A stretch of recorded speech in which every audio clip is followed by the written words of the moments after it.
We have done quarterbacks, we have done running backs, we have done tight ends. We're not going to do kickers, and I don't believe in defenses in fantasy football. So that leaves one position, the wide receivers, the big money makers, the downfield players.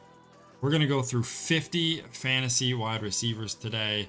Jason, how you feeling about it?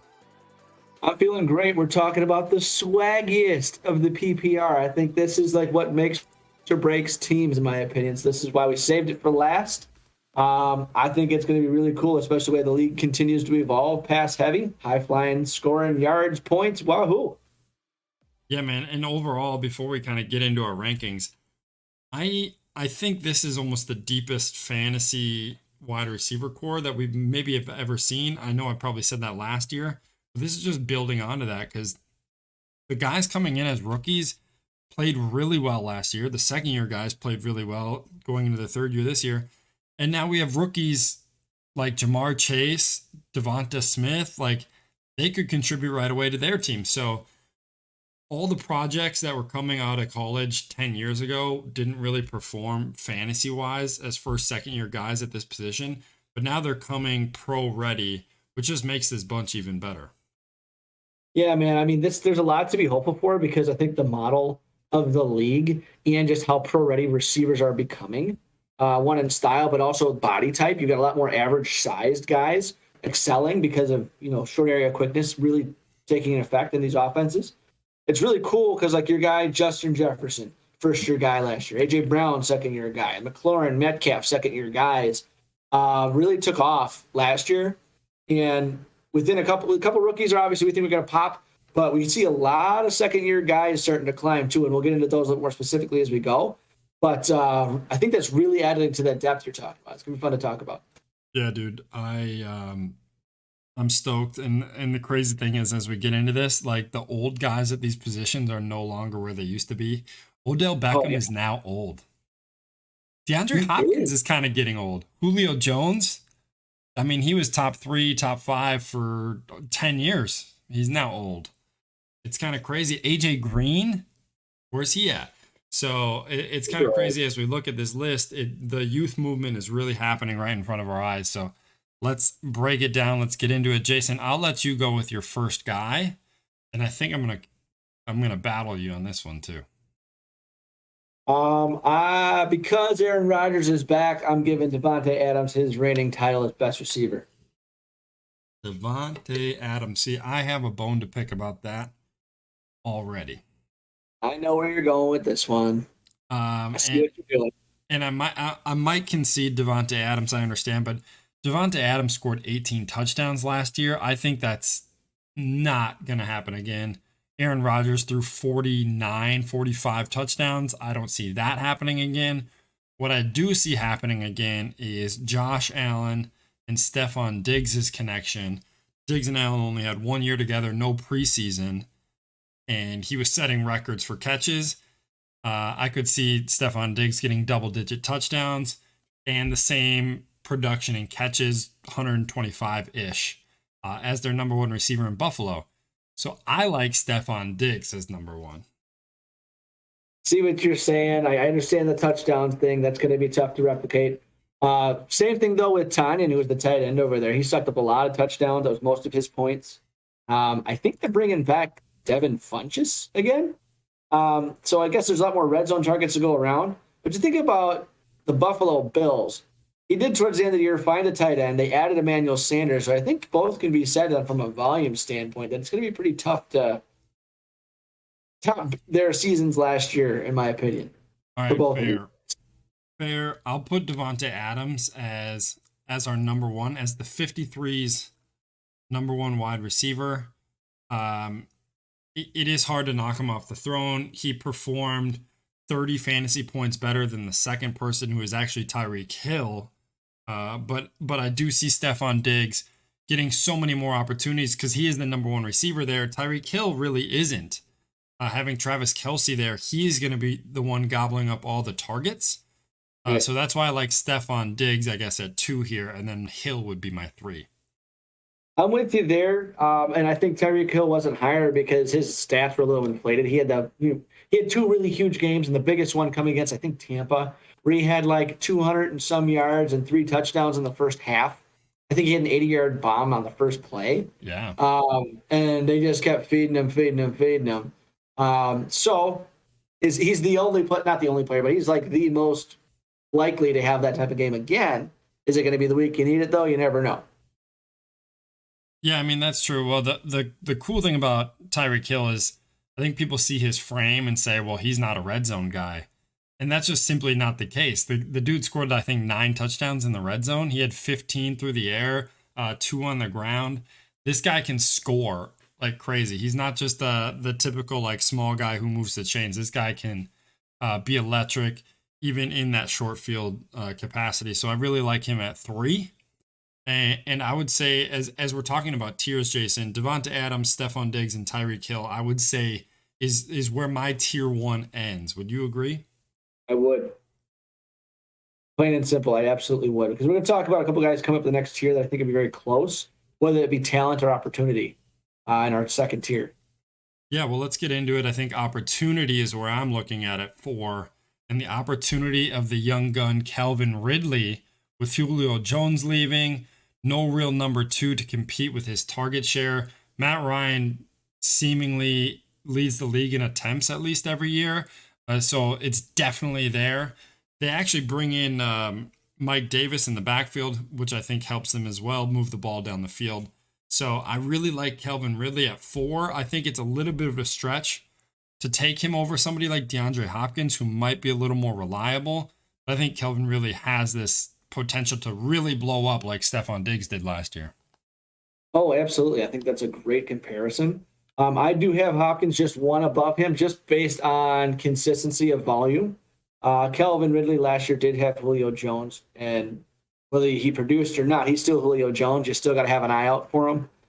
So we'll really get to see if Ridley can handle that. The volume will be there. Will he find the end zone? Is he going to have the Julio curse of not finding the end zone? Because was that Julio? Is it the scheme? Is it just everybody targeting on defense, everybody focusing on that target? For those reasons, I have Hopkins above him. But I do like the risk factor in taking a young guy known for speed and big plays down in Atlanta. So for me, I'm willing to flip a coin. All right, well, let's take Kelvin Ridley because I think it's kind of exciting, the high upside of Ridley.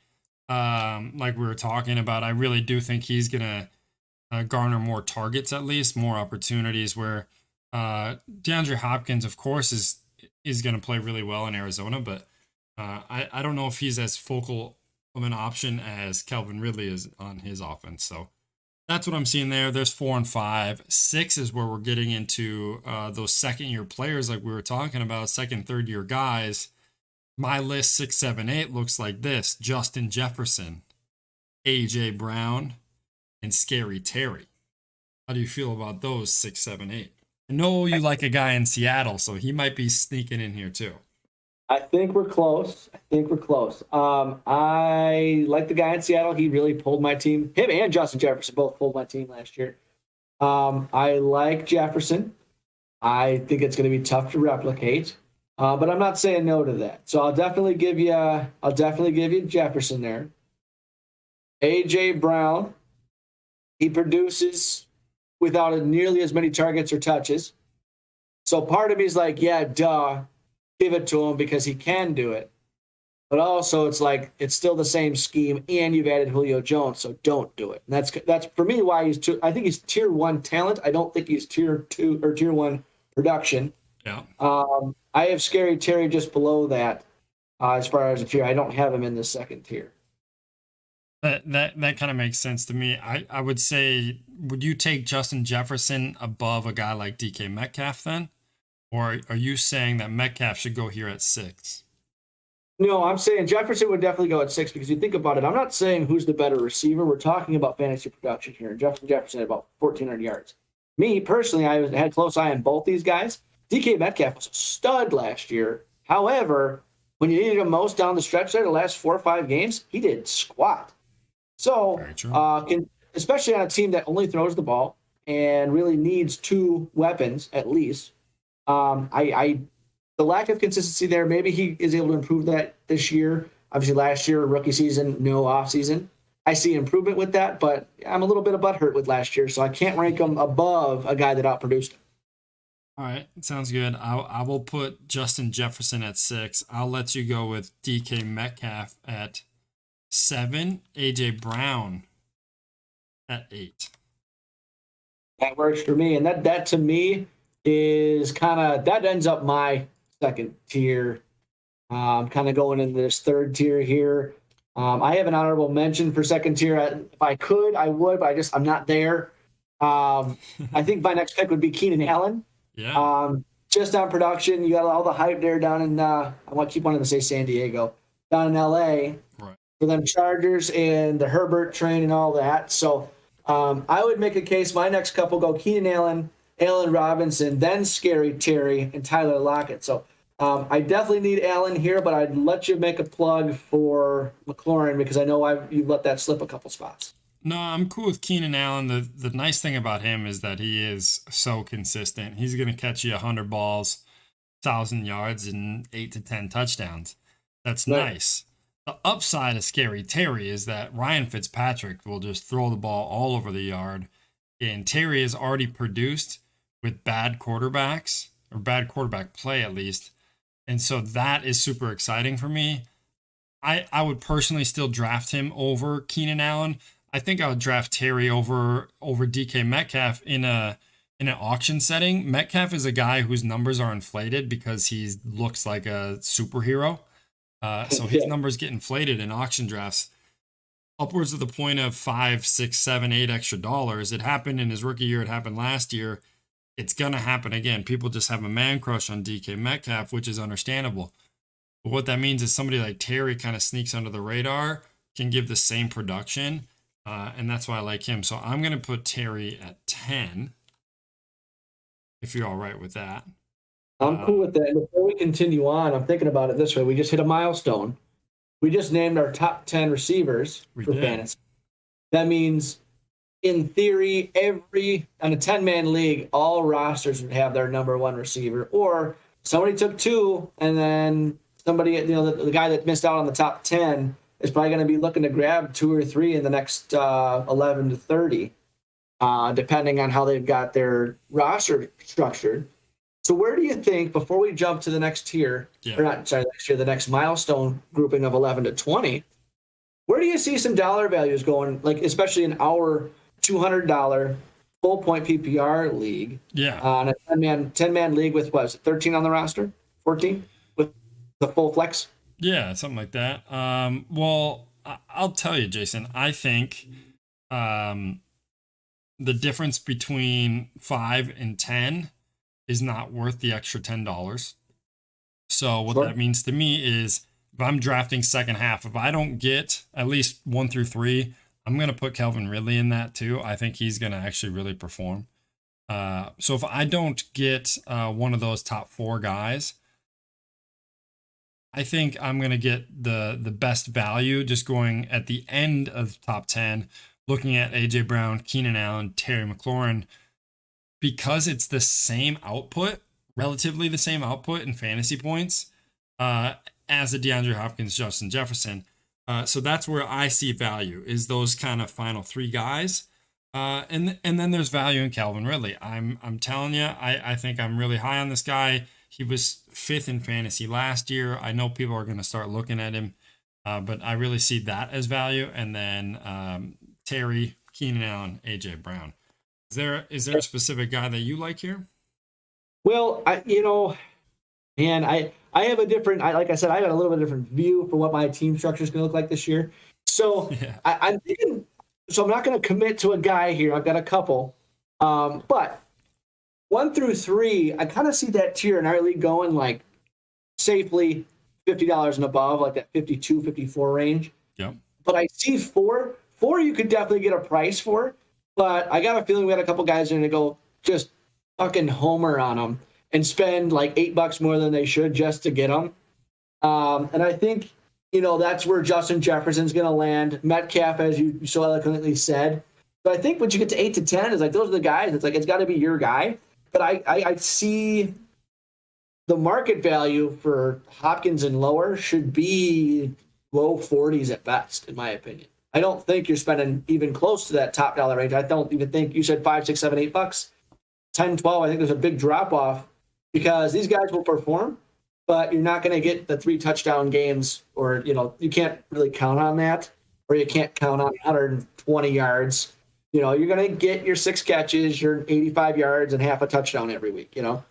Yeah, no, I think you're right. And the crazy thing is about the wide receivers as we get into it.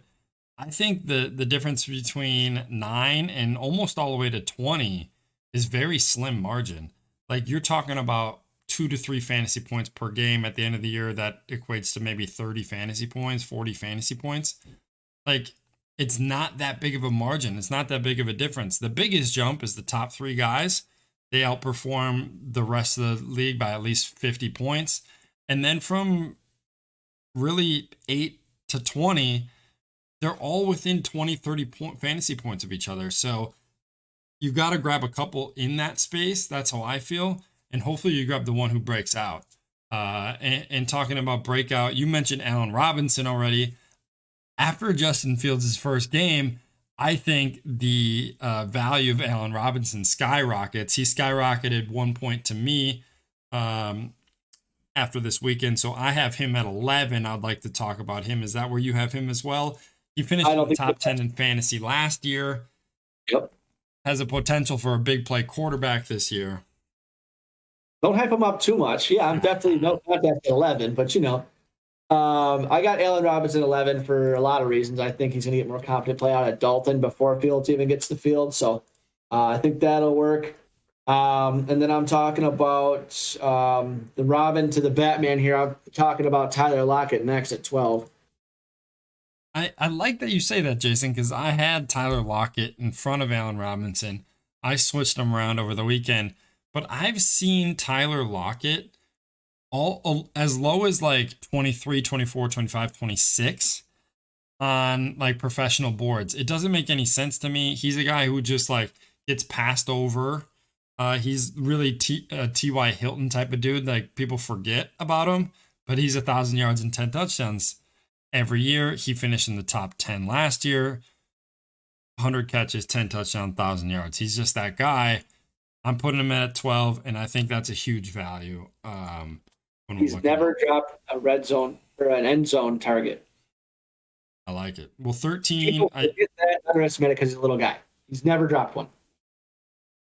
I think 13 is where we're looking at, probably for me at least, a tier where how I would define it as now we're looking at guys who have a little bit of a question mark. I think 1 through 12 are all, barring injury, consistent, and they're going to play their game. Every wide receiver now from 13 on, I think there's a question mark in their game somewhere, whether it's the quarterback, offense, new change team, something like that. So my 13, I think this is a crazy one, and I might be crazy for this, is the second-year guy in Dallas, CeeDee Lamb at 13. I thought he shined even without Dak Prescott on the field. Now that Dak's back throwing 500 yards a game, I think CeeDee Lamb like really rises to the top over Amari Cooper as their number 1. All right. So he's in conversation for me for sure. I don't know how I feel like the next couple of guys, because like you said, this is a lot of question marks and what he into. I think CeeDee Lamb is one of those guys getting a lot of second-year hype. I wanted him last year as the number 1 receiver to go off the board. He did not.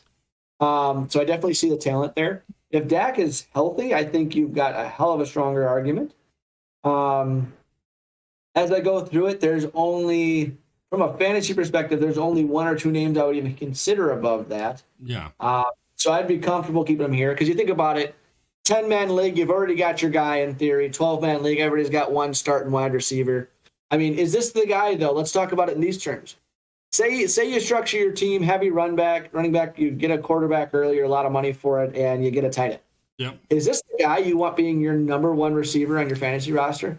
Well, I mean, in that case, it's tough. You'd rather go with somebody a little more consistent, like a Robert Woods. Right. Adam Thielen's going to catch you a lot of touchdowns. Mike Evans is, 7 straight years with 1,000 yards. That's very consistent. But what CeeDee Lamb's gives you is really a higher ceiling. He had 900 yards last year. Didn't even play the first couple of games of the season just because he was a rookie. And then shined like crazy. Had 100 targets, 70 catches. Yes, if he was your number one guy, I think there is a little bit of a concern there. And you wouldn't draft him here at 13. You would look to somebody a little more consistent. I would agree with that. Well, I'm saying that to make sure that we talk about it because of all these other guys, I'd rather get more excited about him as a strong number 2. I'd be pretty excited if he was my number 2, and know I got him for the value that I want. So I'm cool with him here. I just think that was one worth talking about. Yeah, I mean, let's talk about it real quick. 13, 14, 15, 16 for me looks like CeeDee Lamb. And then we're talking about kind of consistent, know what they're going to do, guys. Mike Evans, Robert Woods, Amari Cooper, his counterpart, Adam Thielen. So that's kind of my next tier list. And really, of those guys, I don't think there's a guy that I would want higher than CeeDee Lamb. Just knowing the offense, the potential offense that Dallas could be walking out with as the best offense in the NFC, at least. It's a potential. Sure. I know I'm high on the Cowboys every year, but that's what it looks like on paper. Got to get that Hard Knocks in this year. All right, so I think we do CeeDee Lamb at 13. I'm with you on the consistency aspect. So to me, the next one for 14 is a toss-up between Evans and Thielen. And then I would, if Amari Cooper was healthy and he didn't have a counterpart, I'd be all over him. But given that his roster and age and injury is changing a little bit, for 16, I'd be a toss-up between him and Woods. So, yeah, that's kind of where I'm at. I've always wanted Amari Cooper, but I never got him. I think it always went to Al. Yeah, Al does like Amari Cooper. Well, my thing about him now, Amari Cooper, is there's 3 mouths to feed on this passing attack. They have Ezekiel Elliott. Amari Cooper is like kind of finding his way out. He performed last year, of course, had 90 catches, 1,000 yards, but only 5 touchdowns. So what does that really mean for us now? He, to me, is like the exact output of Robert Woods, but Robert Woods has a shiny new toy who's going to be throwing him the football. So I would take Robert Woods over Cooper. If you're down with that, I'm going to put Robert Woods at 16. I'm down with it, but don't forget, Amari Cooper's got a shiny new toy throwing on the ball from something DiNucci last year. So, and whatever 5th, 6th, and 7th string quarterbacks they could find after Dalton went down. Yeah, you're not wrong, and maybe I'm just tainted about a guy like Amari Cooper. I tend to go for a guy who's a little more exciting to me. I think Robert Woods kind of brings some excitement with Stafford in town. So sure. I am kind of that guy. I think my whole wide receiver list has been that. I always, if there was a toss-up, I always go for the guy who maybe has a higher upside or a little more question marks around him at least. Talk about but that's why it's fun. It's entertainment, right? That's what fantasy football is about. And you want to be that guy to find the diamond in the rough, take the underdog. Oh, I knew something you didn't know. If you don't say that, you're crazy. I'm not talking about you specifically, Luke, but if you go in with that mentality, you want that, you love that. Oh. Anybody who says otherwise is lying. Oh, spot on. That's the point of all this. And wide receiver is the place where it shines the most because that's where people can leap from 50th last year all the way up to top 10. And that really only happens at the wide receiver position. You don't really see it as often in other positions. And talking about that, a guy who I think can really jump up or could fall off the face of the map, and I don't know one way or another, but I'm going to take a risk on a guy like this. Chase Claypool in Pittsburgh. I think he is the fantasy guy to own over Deontay Johnson, who's going to probably have more of a target share. Juju, unfortunately, I think just found a really weird spot in this offense, is kind of getting phased out as well. I really like Chase Claypool. He seems to have a knack for the end zone. Big Ben's got one more semi-good year in him, and I kind of like Claypool here. Yeah, I'm with you there, especially the Juju comment is that offense only has room for one big-bodied guy. Otherwise, it's always been known for the shifty small guys. You had Antonio Brown, you had Emmanuel Sanders, Antonio Holmes before them. You had a lot of good names. Now Deontay Johnson kind of fits that role. So Chase Claypool, he scored on an end around, scored on a couple of bombs, scored on a couple of screens. He's big. He's good target. I like him here, like you said, more than Deontay Johnson too, because I think he's going to be coming up on our list the next few slots here.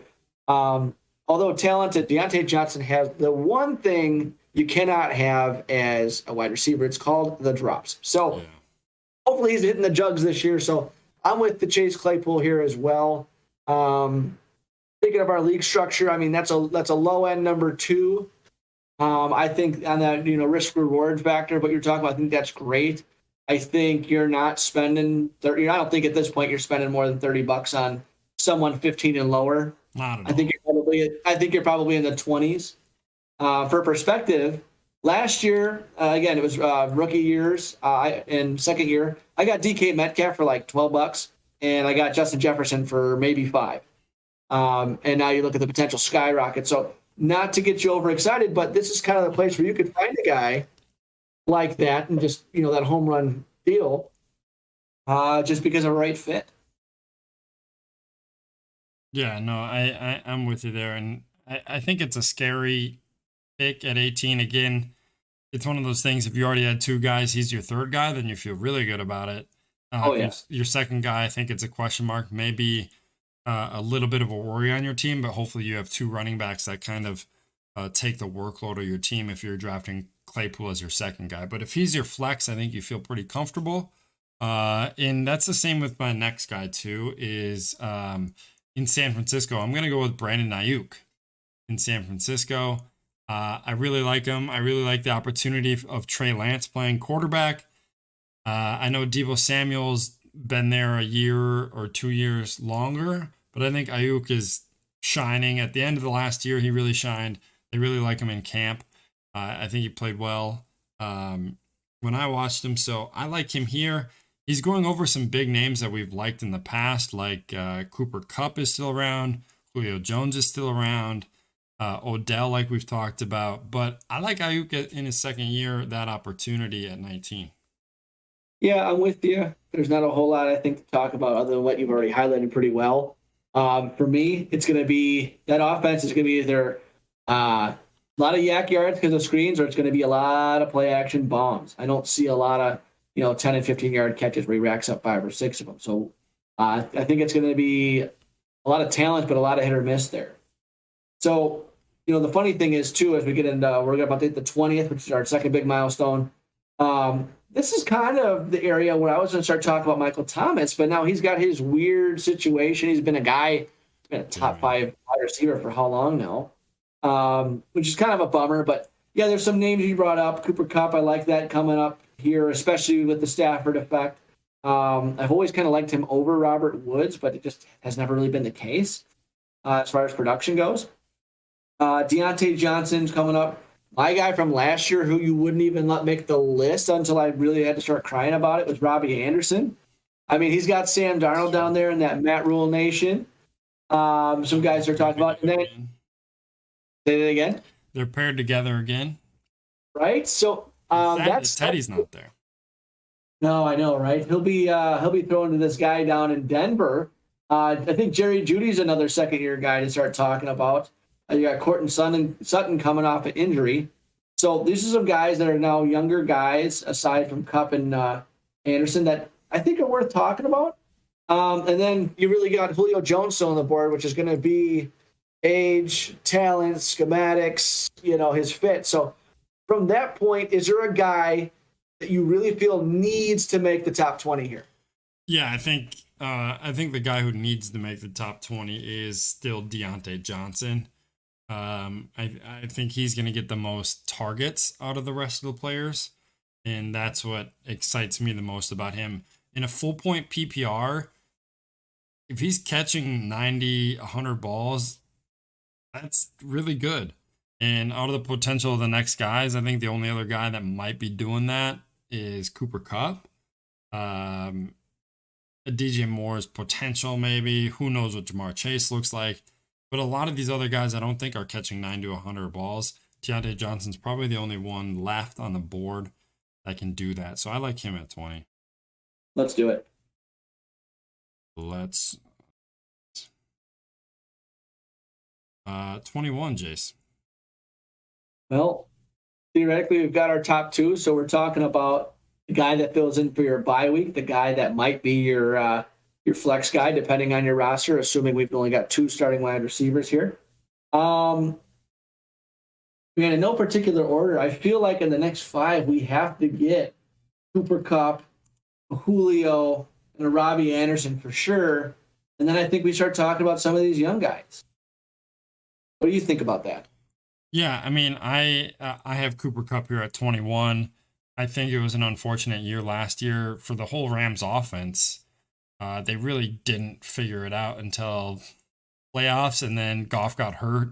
Unfortunately, I think they had a really good chance of winning some games in the playoffs. They won one basically on defense alone, but they just never really got it clicking. It showed in Cooper Kupp's production when it comes to scoring touchdowns. He only had 3 last year, but he still had 90 catches and 900 yards. So I like Cooper Kupp at 21. And again, would be really excited to have him on my team if he's my third receiver. I mean, that makes me feel really comfortable. Oh, absolutely. And then I like Robbie Anderson, Jason. I do. What was that? I like Robbie Anderson. And I like him over DJ Moore, which is kind of insane. But he did outproduce DJ Moore last year. Who knows what that looks like with the new quarterback. Christian McCaffrey's back, which is a big question mark. What does that do to Robbie Anderson? But Robbie seems to be the guy who makes plays. He reminds me a lot of Deshaun Jackson. Nowhere near the explosive plays that Deshaun Jackson has, but that knack to find the ball downfield. Robbie Anderson might be the second best I've seen in a while, being able to track those downfield balls. So that's why I like Robbie. I would love to see him here at 22. Works for me. I think 23 is going to be Julio. I mean, I'm not personally ready to talk about Julio outside the top 25. I'm barely ready to talk about him outside of the top 10, but it just kind of seems like we've hit that point. There's too many years where he's missed too many games and not scored enough touchdowns to where he's not been as relevant. Yeah. It hurts to say. Yeah, man. He's still a stud. It's just he's a great football player. Yeah, he's 23. I think somebody's going to take him at 23. He's going to go for 12, $10. And they're going to be happy. I think he's going to produce regardless. He's just not a guy I want on my team. I want a guy who's going to score touchdowns and be reliable. And for some reason, I just don't feel that with him. And maybe people do. Maybe people see it differently. I mean, Corey Davis balled out as the number 2 wide receiver in Nashville. Really, he owes Ryan Tannehill like half the contract he got with the Jets because Tannehill just turned his whole script around. He was first round bust. Oh my God, why would you draft a small school wide receiver top 10 in the draft? And in 1 year, Ryan Tannehill made him a number 1 wide receiver in New York City nonetheless. So could it do that same thing for Julio Jones? Of course he could, but I'm not willing to take that risk. I hear you.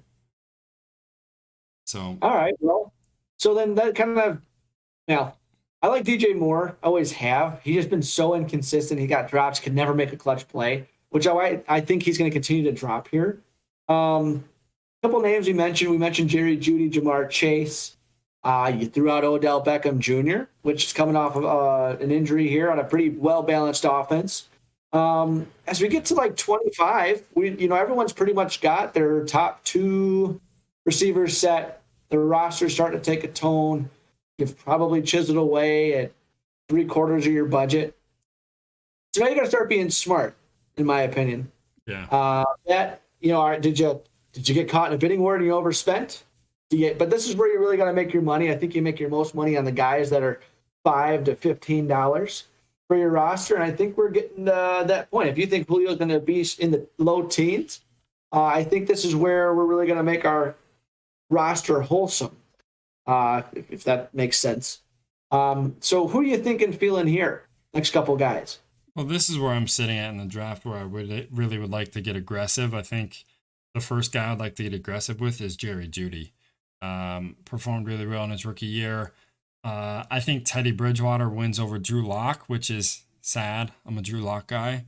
You But are. Bridgewater is just so consistent. And what he was able to do in his first year in Carolina with the three receivers there, Curtis Samuel, DJ Moore, and Robbie Anderson, just imagine that on this Denver offense. And Judy's going to be that bright, shining star. I know Tim Patrick is there, Cortland Sutton, like we mentioned, but I think Judy, just like CeeDee Lamb, rises to the top in this occasion and becomes their number one. So I like him. Let's rock it. 25, Jason, is my first rookie off the board. I personally, I'm gonna say my piece on this. This might be my first clip ever from the 53 podcast. I might clip this piece and make it a TikTok or some shit. As you see my dirty laundry in the back. Let's keep that out of the picture. Anyway. Lean with it. Rock with it.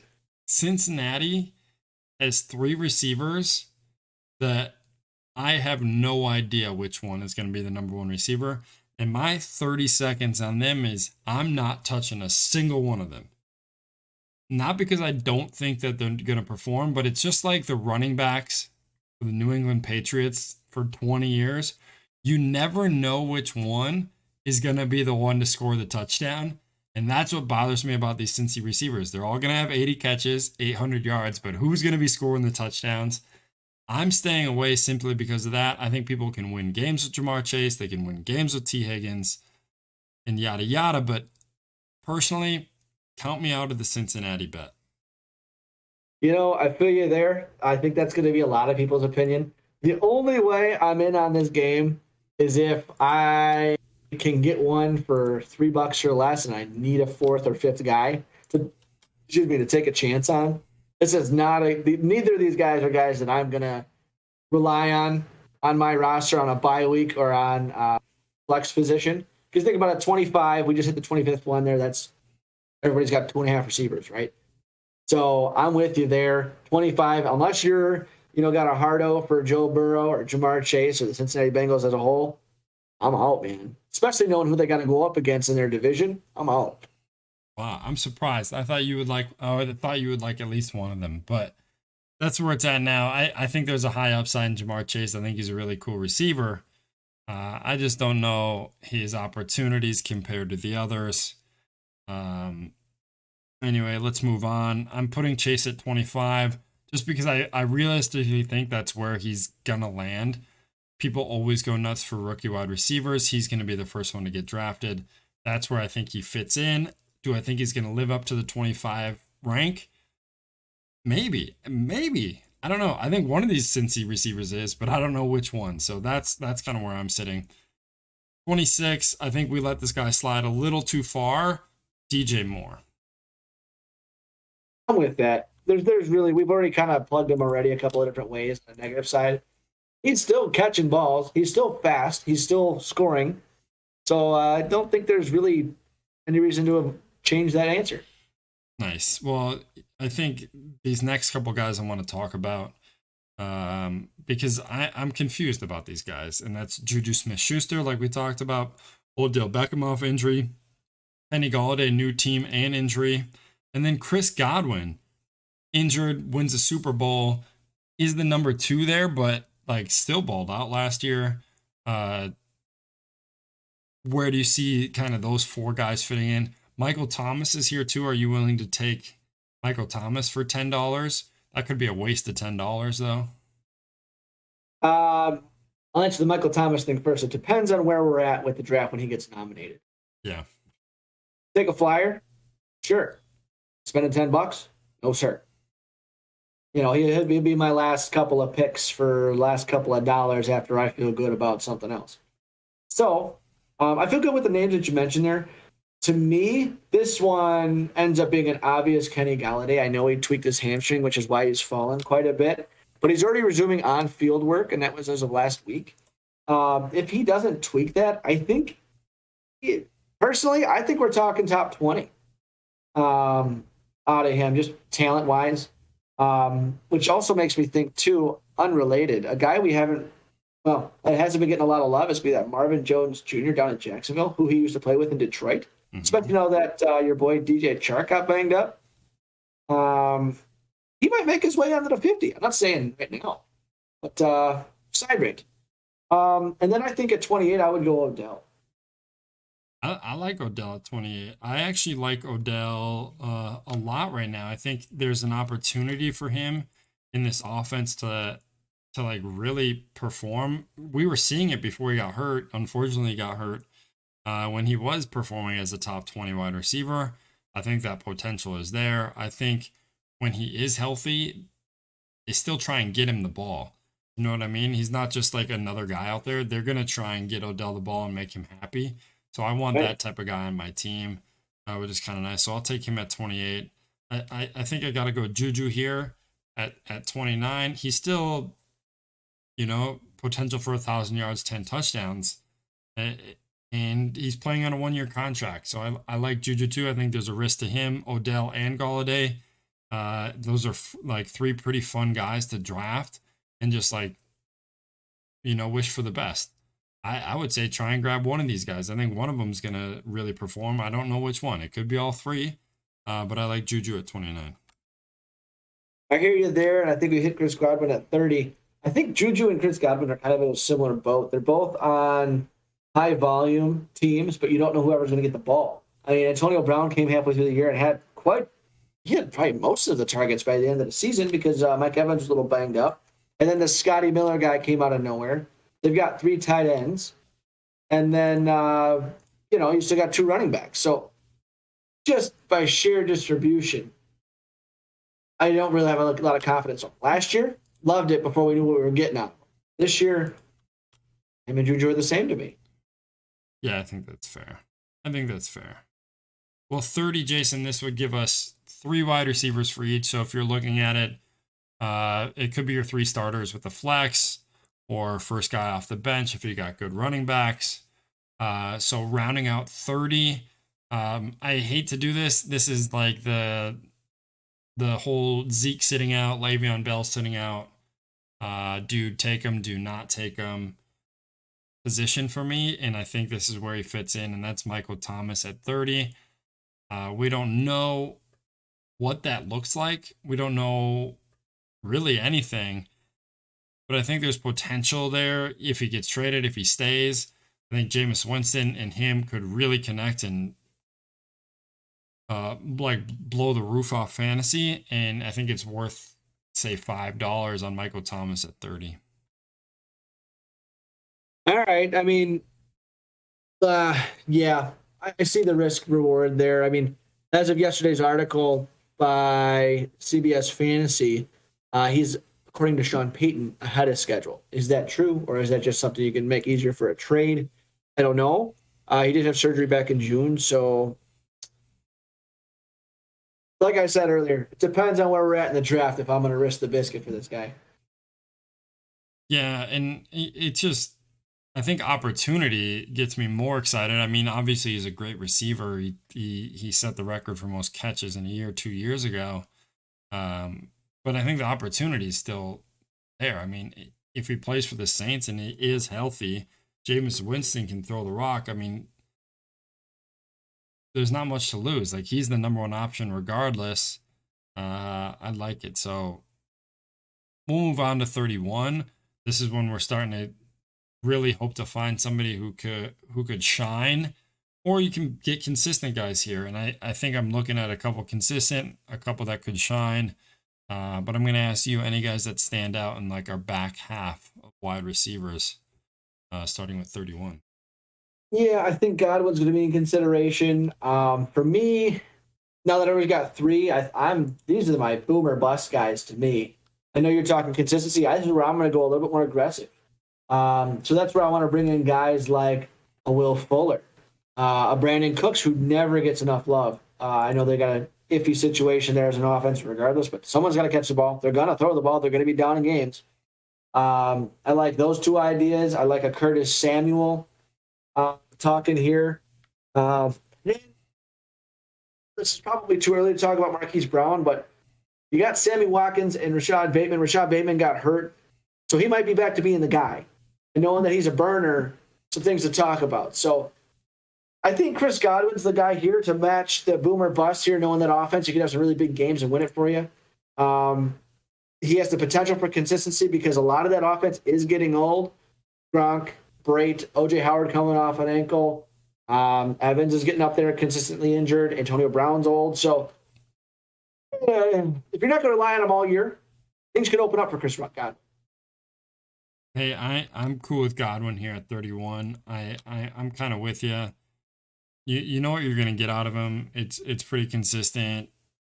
Mike Evans seems to get hurt every year and sits out 2 or 3 games, and that's when really Godwin can excel as well. So I'll take Godwin here. And I like kind of what you said about Brandon Cooks. Somebody's got to catch the ball down there. I mean, he's had 1,000 yards on 4 different teams. You don't do that unless you're a baller. He's a baller. I don't think it matters who's playing quarterback. I like Brandon Cooks at 32, and I think that's a huge value. Even though that's kind of where he finished last year. No, he finished top 25 last year. Excuse me. Yes, he did. But dropping, of course, if Watson's not going to be playing. So 32 is kind of a nice spot for him. I'm now looking at, you like Will Fuller. I know he's suspended for what, 2 games? Do you know? I don't recall. But you brought in a guy that I think I way undervalued, and I went back and looked at his stats, is Marquis Brown. He did only catch 58 balls last year, but scored 8 touchdowns. I think this is a really good spot for him at 33. I drafted him like top 15 last year. Big mistake.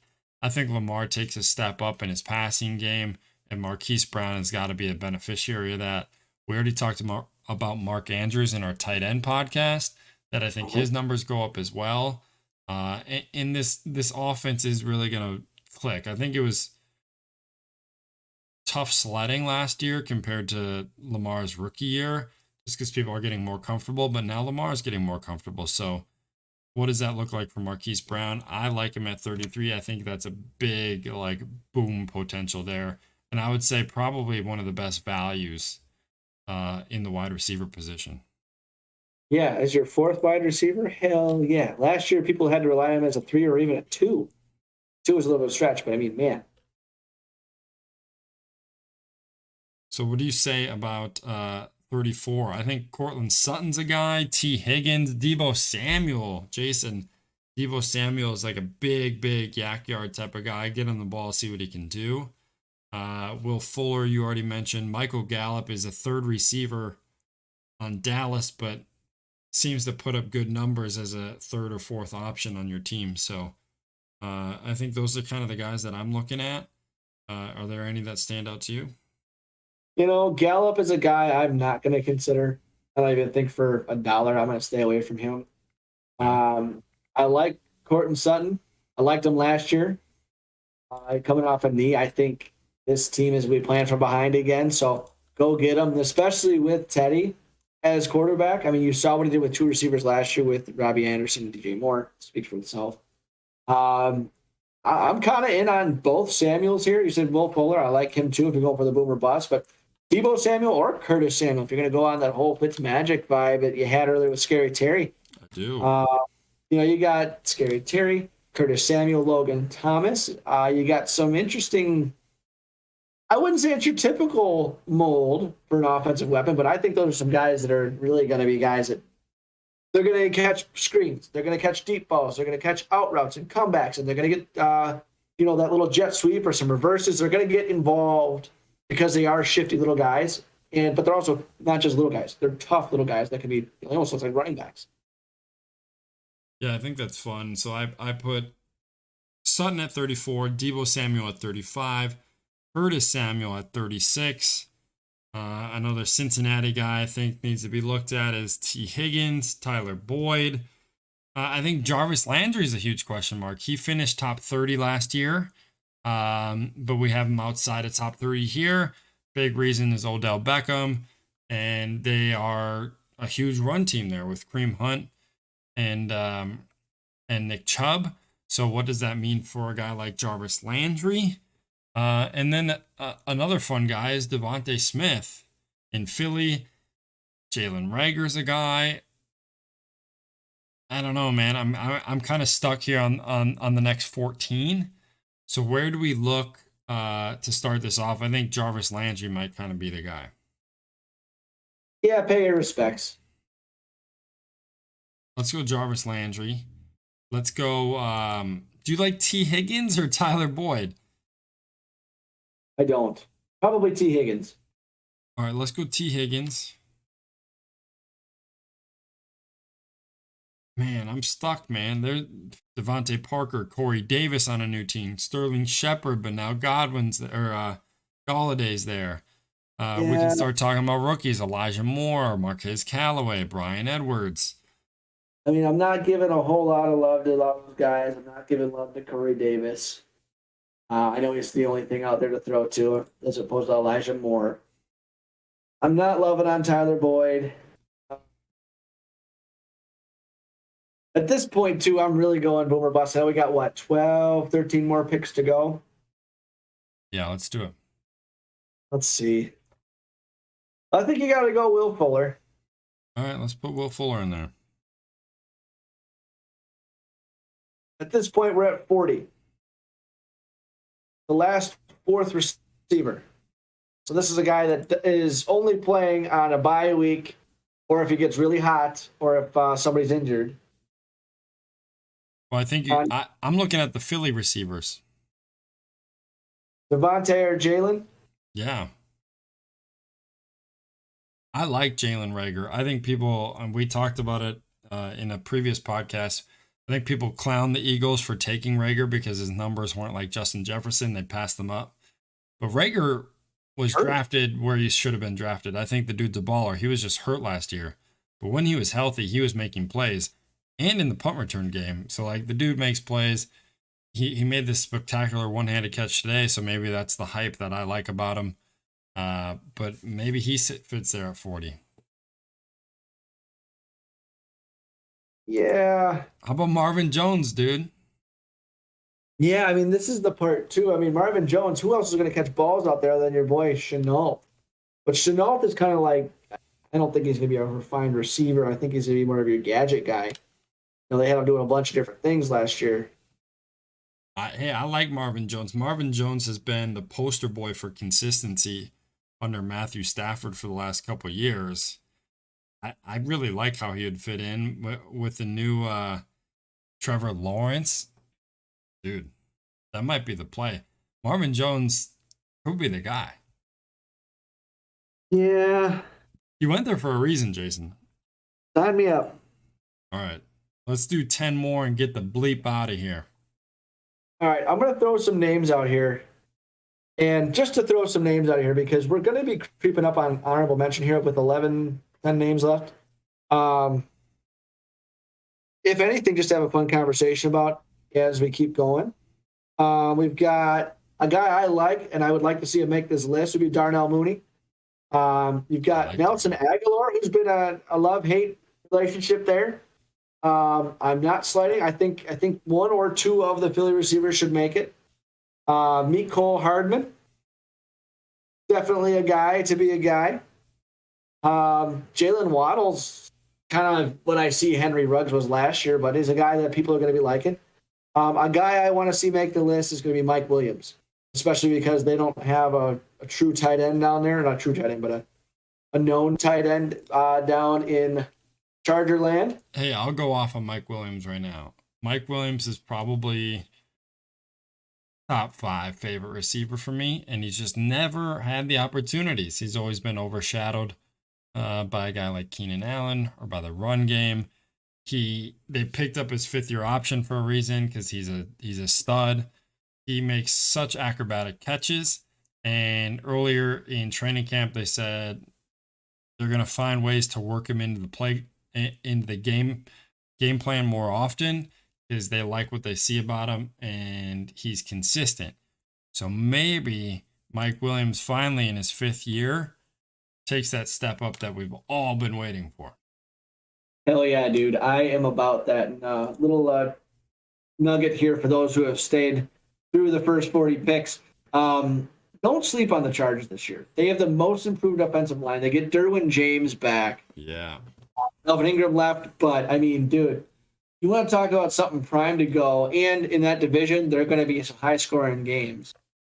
Someone's got to catch the ball, man, and Eckler and Allen are going to be so highlighted. He's the red zone target right now. Mike Williams is the red zone target. Jason loves him some Chargers. Let's go, baby. All right, so we threw out a couple names there. I think Elijah Moore would be a fun one to have make the list. I would take Elijah Moore over Corey Davis. I know Pocket wouldn't say the same thing. Yeah, I like the tough slot guy is becoming a thing. I think a good slot receiver is the quarterback's best friend, especially being the first year quarterback Wilson. Is Jamison Crowder still there? Say again. Jamison Crowder still there? Did he even play last year? Well, he got hurt, but he was a top 10 receiver before he got hurt. He caught like 60 balls in like 8 games. Did he really? Mm-hmm. How about that? Yeah, 60 balls, 700 yards, and 6 touchdowns for the Jet Skis. How about that? Denzel Mims ain't doing diddly squat. You need 3 receivers. I think this kid's going to play. But I don't need him at 42. I think I need him on the list, though. Well, Marquez Callaway, the Saints. Yeah. Saints are scaring me, man. Michael Thomas or not. What if Jameis plays? Jameis threw 5,000 yards. His last full season, he threw for 5,000 yards. It doesn't matter. Wins and losses don't matter in fantasy football, people. They don't matter in fantasy football. Yeah, picks do. He was 50-50 on picks. Only if you take the quarterback. It doesn't hurt. 5,000 yards, 30 touchdowns. Too high. He's a stat guy. We're on 42. That's the first Saints wide receiver goes at 42.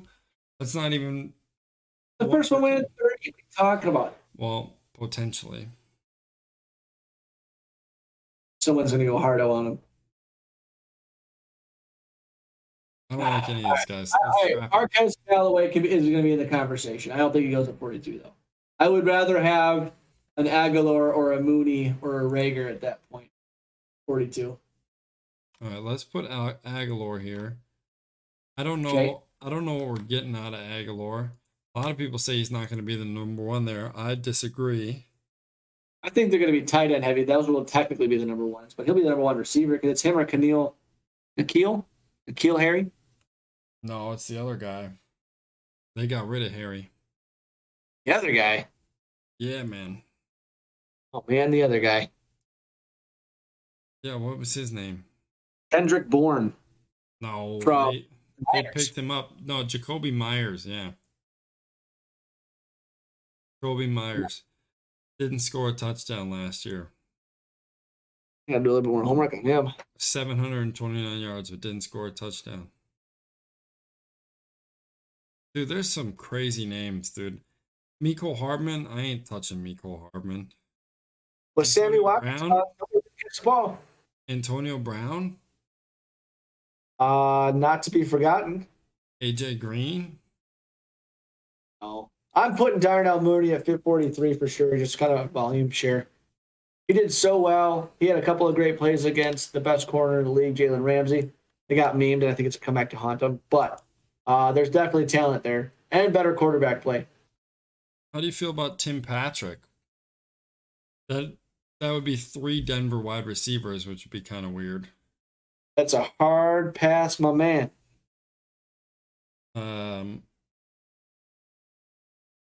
Okay, how about DJ Chark? DJ Chark, I don't know, how healthy is he? He was top 20 last year. It doesn't matter. You're not going to start him in the first game. That's true. Knowing that, I would get him for sure then. I think he's still only going to miss a couple weeks, right? Yeah. Tyler Boyd? Wasn't it a broken hand? Broken finger or something? Yeah, he'll be all right. He's been tweeting still, so he's good. Broken finger on right hand.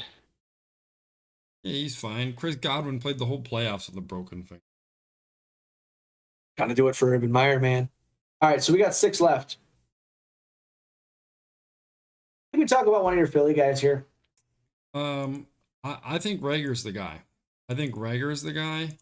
I know everybody likes the shiny toys, but Rager's the guy. Let's do it. And I think we go Antonio Brown after that.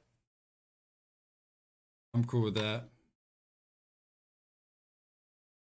Do you feel like Jalen Waddle or Devontae Parker deserve this list? No. Do they deserve to be rostered? No. Does Tyler Boyd? Yes, Tyler Boyd definitely deserves to be rostered, and I think at 47 is a pretty good value. Okay. And that leaves us with 3 guys left. Dude, let's talk about Devonte Parker and Jalen Waddle real quick. First off, we already have Will Fuller on the list, which we don't know if he's going to be the guy to show up out of these 3 guys. This wide receiver core says he's going to be. This wide receiver core is really good, but they have a dude who played 8 games last year and threw 9 touchdowns and 7 picks. I don't care how good you are as a receiver. If that's what you're getting out of the production of the quarterback, even if I guess you'd have to double his production for me to want to draft 3 receivers on his team. Yeah, I think talent-wise, they could be a pretty dangerous trio, especially with all that speed. But I agree. Jason, it's the same reason why there's no Colts wide receiver on this list. 1 through 50, there's not a single Colt wide receiver on here because why would you draft a Colt when you have no idea what you're going to get from the quarterback play?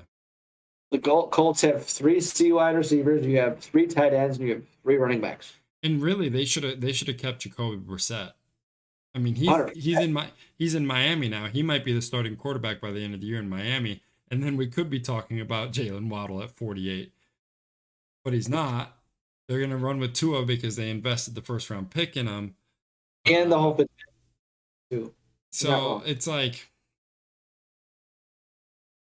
dude, I don't know. I'm not touching him. I'm not touching a Miami wide receiver. I'm not touching a Cincinnati wide receiver, Colts wide receiver. No chance. It's kind of crazy to think that, but that's what it is.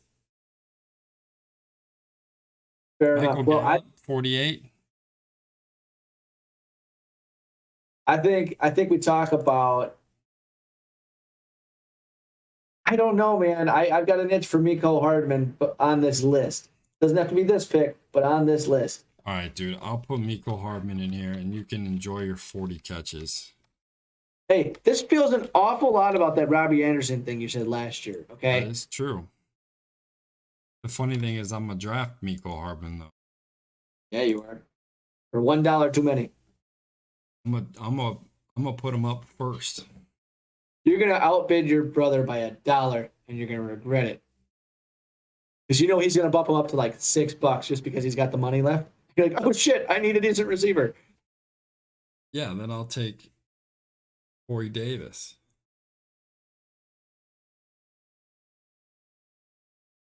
Just because he got a contract. Okay. I think Corey Davis at 49. Let's talk about that real quick. I mean, we're at an hour. We're over an hour. So nobody listen anymore. If they are, thank you very much. But like and subscribe. Great time to plug the podcast. Corey Davis, New York Jets, Zack Wilson. If you could compare Zack Wilson's opportunity as a first-year quarterback to like somebody in the past, who would you compare it to? Like, I don't think he's gonna have a Justin Herbert year, but could he have I don't even know what's in between there. Could he have a Baker Mayfield year? 26 touchdowns, plays the whole season, wins a couple games, gets people excited. You know, I feel for this kid because that would be a great year. And I think Baker Mayfield had more to work with. But I also think that year would not be enough for the Jets. Yeah. So I don't I just feel like this kid's got a little bit too much stacked against him. I don't know enough about him. I know he had a really great year in college. I know he had a really great offensive line. He had those things. He now no longer has those things. And Yeah, the Jets that's of New fair. York, they've been striving for so long. They feel like they got to capitalize because Brady's no longer there. Then they got Josh Allen. It's like, so that's the comparison now. It's not Brady because Brady's the Or best, but Josh could Zach Allen's like, Wilson have a Josh Allen rookie year? actually, that's actually not a bad point there. That's a little bit more realistic, I would think. I would think so too. I don't think he has a Josh Allen second year and third year where he literally doubles his production 3 years in a row. Well, of course not. But like, if we're looking at it, dude, Josh Allen, his first year, nobody really knew. They're like, maybe this guy's got it, or he's just an athlete. It's a project. It took a while. He's a project. That's exactly right. It took a while. Well, I think Zach Wilson. I think it's understood that he needs to develop, but I don't think he's viewed quite as a project. I think he's expected to be more than that sooner. Yeah, that's fair. And yeah, I guess it's not good. Josh Allen's rookie year, 2,000 yards, 10 touchdowns, 12 picks. But then his second year, first full year starting, 3,000 yards, 20 touchdowns, 9 picks. I think that's a pretty good ceiling for somebody like Wilson. That sounds like a good Bears quarterback year. That might be the best Bears quarterback year in 20 years. Cutler had a year or two like that. I was gonna say Cutler threw 4,000 at least once with you guys. I don't know if we have a 4,000-yard passer, sir. Damn. Please hold. Or it's something dramatic like that. No, that's probably true. That's probably true. All right, well, let's get back on topic. I will, if I can find this, I'll jump in. But Like this. See, Kirk yeah, Cousins. Chicago Bears didn't have a 4,000-yard passer in a 16-game era. Yeah, that doesn't surprise me. That's why. Well, I mean, it's very possible we will now in a 17-game era because that's another 250 yards. Yeah, with who? Justin Fields. Don't matter. Kirk threw for 4,000 last year. No big deal.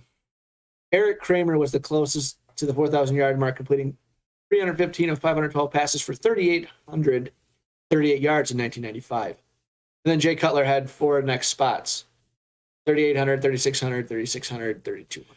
Do we just leave the 50th blank because we just can't come to a conclusion? Who's the Marquez Callaway, Brian Edwards, dude. Brian Edwards, Las Vegas. Oh, here's where I'm at. So you've got probably 7 receivers in Arizona. We've only got 1 on the list. Christian Kirk's on the way out. I'm just thinking on pure volume. And another year in the system, another year of Kyler. You've got him. You got AJ Green. You got Hopkins. You've got this Rondale Moore guy. And then there was one other guy whose name escapes me. But you throw the ball 50 times, somebody's going to get 10 catches, and 2 guys are going to get 5. And you're going to throw for at least 250, 300 yards. So I'm sure mathematically and logically, there's got to be a dude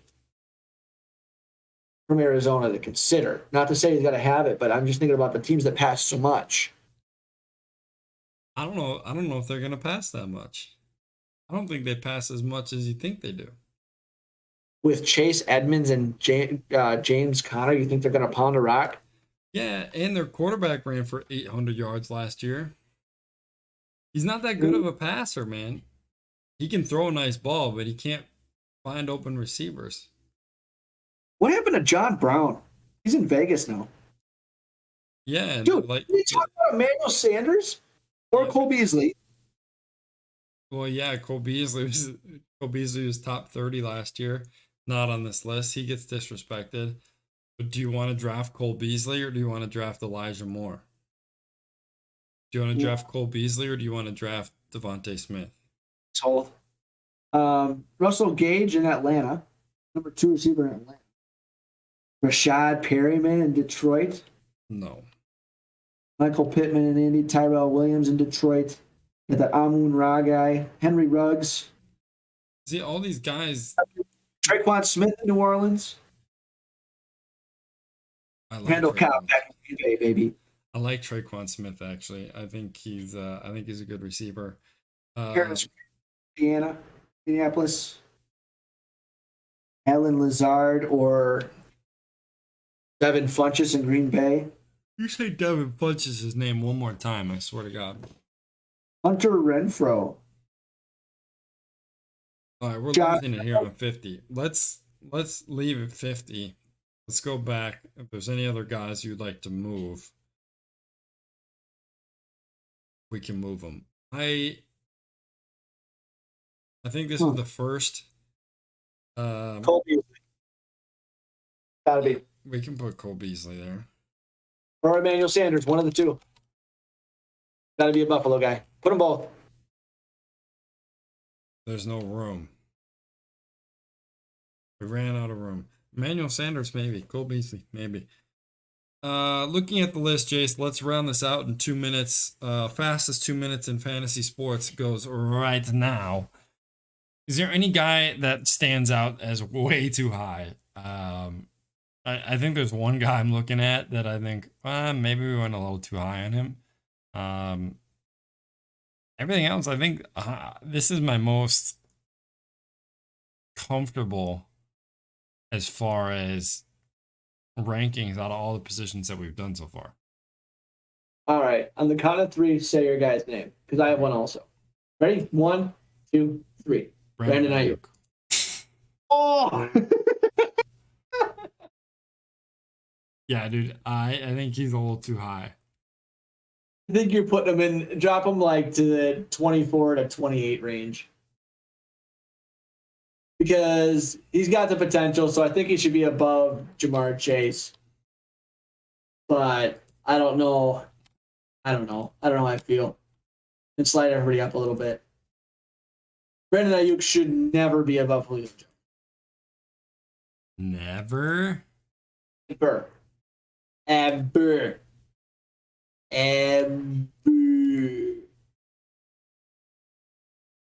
Just made my wife watch Sandlot for the first time. You did? She enjoyed it. That's good. The Sultan of SWAT? Colossus of Clout? Anyway, that's like the list, Jason. Let's get out of here. We're over an hour and 12 minutes. That'll happen when you do. I cannot wait to draft all your guys. I'm going to take DK Metcalf from you. I'm going to take Robert Woods and Amari Cooper from you. Kenny Galladay's your guy. I'm going to take him from you. Okay, I'm going to take everyone with the last name Samuel. And pretty much anyone that's got the E sound in their name. Is that right? Yep.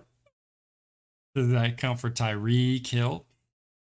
Tyreek, Ridley, Scary Terry, Robbie, CD. Oh, that's a great draft strategy, I think. Deontay, even though it's Deontay. Jerry, Judy, Jarvis Landry, Corey Davis, Beasley. Oh, Beasley. I'm gonna take all the players that just have 2 letters as their first name. So DK, AJ, DJ. CD doesn't count. CD doesn't count, but Juju might. So let's put him in there too. That's 4 letters. No, dude. then DJ Chark. I got 4 guys. DK Metcalf, AJ Brown, DJ Moore, DJ Chark. And you cannot sneak a JJ in there for Justin Jefferson. Maybe. Oh, what's this stretch? Okay, let's go over this draft strategy real quick because I think it'd be fucking crazy. And then we'll call this a podcast. What if you definitely have enough money for this, but you would not have enough money anywhere else? What if you drafted Devonte Adams, Stefon Diggs, and Tyreek Hill? $180, $60 a pop. Bona fide, certified Neil V. Hill move. Oh, yeah, but he always does it for running backs, as running backs are more valuable, which we all know. But if these guys don't get hurt, they're, I would say, guaranteed 300 fantasy points. So that's 900 fantasy points out of 3 players. And there's a lot of guys that'll produce 10 points a week on $2. Your running backs would really hurt. Your quarterback is fine. Your tight end would be fine. But your running backs, I mean, what you'd have to do is go hard in the waivers for a running back, and then you'd be solid. Bye weeks. I think you should do this with a very not deep position. Well, yeah, running back is it's always been draft 2 running backs as high as you can. Been the strategy forever. But what if that wasn't the strategy? What if you tried? I mean, that's because you can get a quarterback for cheap, you can get a tight end for cheap. We've talked about that ad nauseum. You only need 12 points out of your running backs if you're going to go 24 out of your top 3 receivers.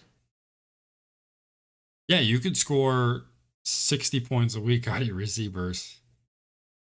Minimum. And that'll win you at least 3 games. Because you got to figure you get 5 points ahead for the rest of your roster. So you're probably at 80, 90 points. That'll win you. And it'll win you something. In our league, you got to average 112 points to win a game. True. No, I thought last year was low. I think we're at 112. All right. I haven't really done a whole lot of homework on our league this year yet.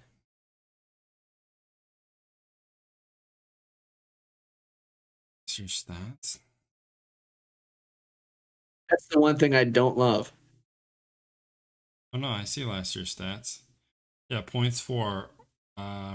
Highest points for was 1,600. Was actually you. 1618. So that's 100 points a game. 100 points a game. Yeah, I had the highest points and I Average. fucking win when it counted. On average, you need 100 points a game. I won 1 game last year. 1 game. No wonder I'm tainted by fantasy football. Go all in on Lamar Jackson, and then you cut his ass, and everybody on your team gets hurt. Because I think, no, you dropped Lamar Jackson and Austin Eckler, and I picked them both up. Don't want to talk about it, Jason. Okay.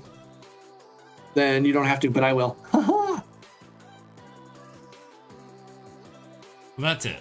I think that's been it for the wide receivers. It was about 10 minutes ago.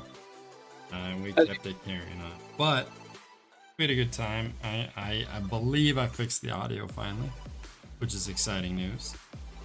This is a new format for us. I hope you like it. Please comment and see what you think. We put a border on it now, which I think is kind of sexy.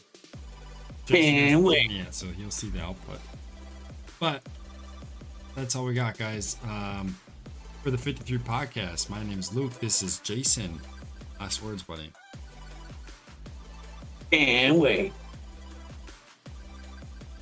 Deuces.